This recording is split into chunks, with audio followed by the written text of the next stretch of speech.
Hello everyone, आज की हमारी इस वीडियो को मैं शुरू करना चाहूंगी एक सवाल से।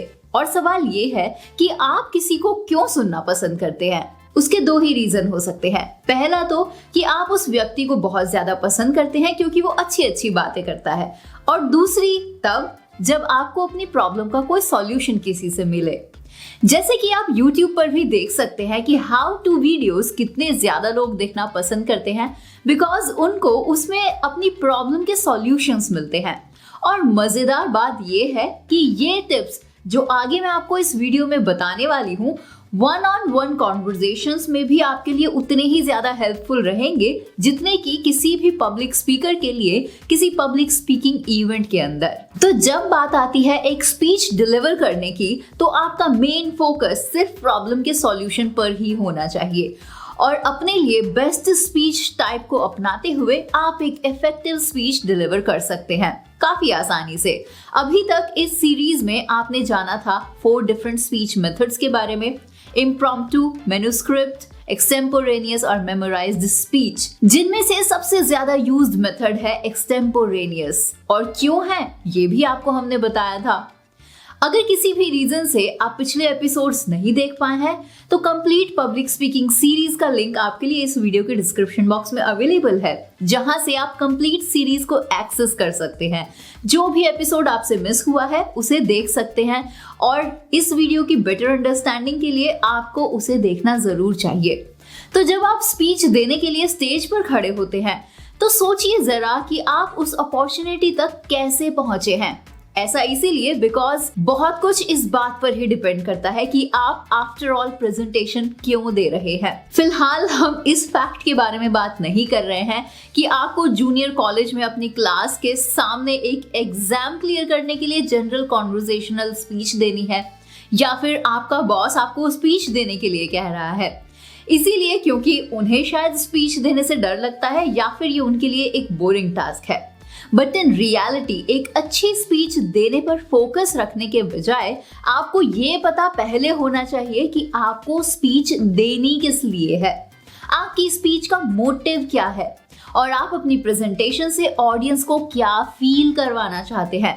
इसकी पहचान करके, मतलब मेन प्रॉब्लम के बारे में जान लेने से बहुत सारी इंफॉर्मेशन का आपको पता लग जाता है कि किस तरीके का मटेरियल आपको रेडी करना है। लेकिन आप किस एटीट्यूड और किस अप्रोच से एक्चुअली रेडी करते हैं अपनी स्पीच को, ये भी बहुत ज्यादा मैटर करता है। तो ये सब आपको कैसे पता लगेगा? ऑफ कोर्स जब आप उस प्रॉब्लम के बारे में जानेंगे। कुछ बहुत ही बेसिक रीजंस हो सकते हैं कि जब आपको स्पीच देनी हो, जैसे कि ऑडियंस को इन्फॉर्म करना, उन्हें कन्विंस करना, उन्हें एंटरटेन करना, या फिर कुछ एक्शंस लेने के लिए उन्हें एनकरेज करना। आपने अभी तक जितनी भी स्पीचेस सुनी है अपनी एंटायर लाइफ में और स्पीकर्स को बोलते हुए सुना है, वो इन्हीं सब का कॉम्बिनेशन ही यूज करते हैं, नो डाउट। स्टेज से एक ऐसा इंस्पायरिंग मैसेज डिलीवर किया जाता है जो कन्विंस करने और एक्शन लेने के लिए किसी को भी एनकरेज करता है। हुआ है ना आपके साथ भी ऐसा? आपको याद होगा स्कूल में टीचर्स किसी लेक्चर के थ्रू हमें इन्फॉर्म करते हैं, और साथ ही अगर आप लकी रहे तो प्रेजेंटेशन के एंड में आपको एंटरटेन भी करते हैं।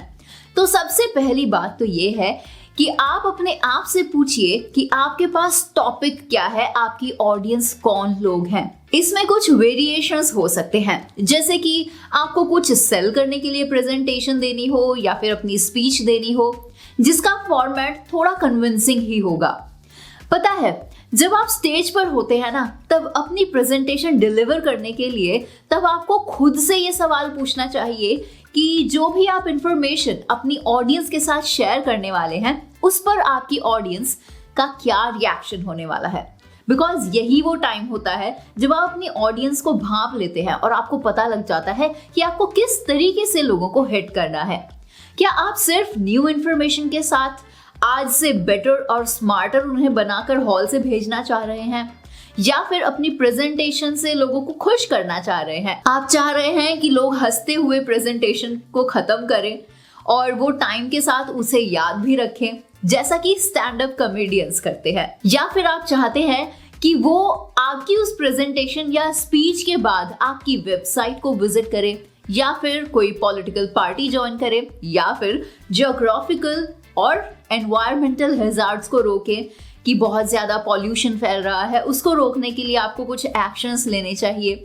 तो ऐसे सिचुएशंस में आपकी एंटायर स्पीच का मोटिव कन्विंस करने वाला ही होना चाहिए। लेकिन हाँ, याद रखिए कि आपको अपनी स्पीच की शुरुआत किसी अनाउंसमेंट से नहीं करनी है जहां आप अपने ऑब्जेक्टिव को लोगों को क्लियरली बता दें।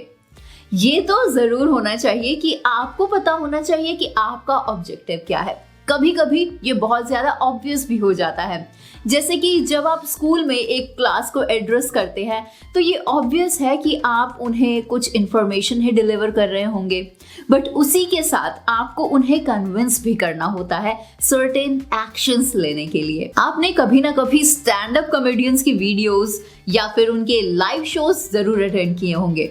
तो वो जब लोगों को एंटरटेन करते हैं तो उनकी एंटरटेनिंग स्पीच अक्सर किसी के बिहेवियर पर एक बहुत ही गहरा असर छोड़ती है, क्योंकि इसमें सॉफ्ट स्पोकन वर्ड्स का यूज किया जाता है। कैसे? ये समझने के लिए आप किसी भी कॉमेडियन को देखिए, कैसे वो कॉमेडी के सेट के बीच के अंदर ही ऑडियंस को छोटे छोटे मैसेजेस डिलीवर करते हैं, जैसे कि क्यों भाइयों, हम सब एक जैसे ही तो हैं, हमें बस एक साथ ही तो रहना है। ये कॉमेडी वास्तव में आपको अपने आउटलुक और बिहेवियर को बदलने और उसे एंड तक एक टूल के तौर पर यूज करते चले जाते हैं। तो ये सभी पॉइंट्स आप किसी भी फॉर्म ऑफ स्पीच में यूज कर सकते हैं, है ना कमाल की बात। बट मेक श्योर कि आपकी स्पीच अपने पॉइंट से कभी ना भटके। अपने मोटिव को आपको ध्यान में रखना है और आपको स्पीच की एक आउटलाइन को रेडी करना चाहिए। आप पहले ही कंक्लूजन को लिखकर उसमें वापस भी एंटर कर सकते हैं, बिकॉज आपके पास हमेशा एक ऑप्शन जरूर होता है कि आप एक पेपर कहीं रख सके अपने पास। और आप कंक्लूजन में कुछ ऐसे बोल सकते हैं जैसे कि, और लेडीज एंड जेंटलमैन, मुझे उम्मीद है जैसा कि आप देख सकते हैं कि बड़े पैमाने पर अगर लोग समर्थन करें तो हम एनवायरनमेंट को बचा सकते हैं, है ना कन्विंसिंग। इसी तरह से आप भी अपनी स्पीच की बॉडी में वापस आ सकते हैं अगर आपको लगता है कि आप किसी पॉइंट से भटक रहे हैं तो, और जो आउटलाइन आपने प्रिपेयर की है उसे मेंटेन रख सकते हैं। ये कुछ ऐसे पॉइंट्स हैं जिन्हें एज अ स्पीकर आपको याद रखना चाहिए और आप इवैल्यूएट कर सकेंगे अपने आप से कि आपको इससे हेल्प मिलती है या फिर नहीं। तो आपको करना क्या है, चलिए एक बार फिर से पॉइंट्स को रिपीट कर लेते हैं। आपको एक आउटलाइन प्रिपेयर करनी है, क्योंकि उसके जरिए आप अपनी प्रेजेंटेशन को शेप दे सकते हैं और किसी भी स्पीच मेथड का यूज करके बात के कोर रीजन को टॉप पर ले जा सकते हैं। आप अपनी स्पीच को मजेदार, इंस्पायरिंग स्टोरीज और अटेंशन ग्रैब करने के लिए उसमें कुछ ह्यूमर भी डाल सकते हैं, कुछ अर्बन मिथ्स और हिस्ट्री के कुछ फैक्ट्स भी उसमें यूज कर सकते हैं। कैसे? इसको थोड़ा और डिटेल में समझने के लिए आप master the art of public speaking की हमारी वीडियो ट्रेनिंग में खुद को एनरोल कर सकते हैं, क्योंकि इस वीडियो ट्रेनिंग में आपको कुछ ऐसे ही फैक्ट्स मिलेंगे और इन डेप्थ नॉलेज मिलेगी जिससे आप एक बेहतरीन पब्लिक स्पीकर बन सकते हैं। और पता है, एक फैक्ट ये भी है कि अगर आपकी स्पीच के एंड तक आपको ये रियलाइज हो जाता है कि आप अपने पॉइंट्स और मोटिव्स को बिल्कुल उसी तरह से डिलीवर कर पाए हैं, तो दैट मीन्स कि आपने अच्छी प्रिपरेशन की थी। और एक फैक्ट ये भी है कि एक अच्छी तरह से प्रिपेयर्ड स्पीच को डिलीवर करना भी आसान हो जाता है। आपके ऑडियंस के लिए उसे सुनना आसान होता है, and that is why it is a win win situation as a speaker, आपके लिए भी और आपकी ऑडियंस के लिए भी। And that's it. तो इन बातों का आपको ध्यान रखना है while delivering your speech, because knowing the main reason or the problem आप आसानी से और effectively अपना मैसेज डिलीवर कर पाते हैं। So stay tuned for the next upcoming 10th episode on where to look when you speak, because बहुत सारे public speakers इसी में तो मात खा जाते हैं। So this is Divya from techgonity.com. To get notified, do subscribe to the channel and press the bell icon ताकि आपसे आने वाली कोई भी वीडियो मिस ना हो। तो जल्द आपसे मुलाकात होगी नेक्स्ट वीडियो में। See you then. Till then, goodbye. Take care. जय हिंद।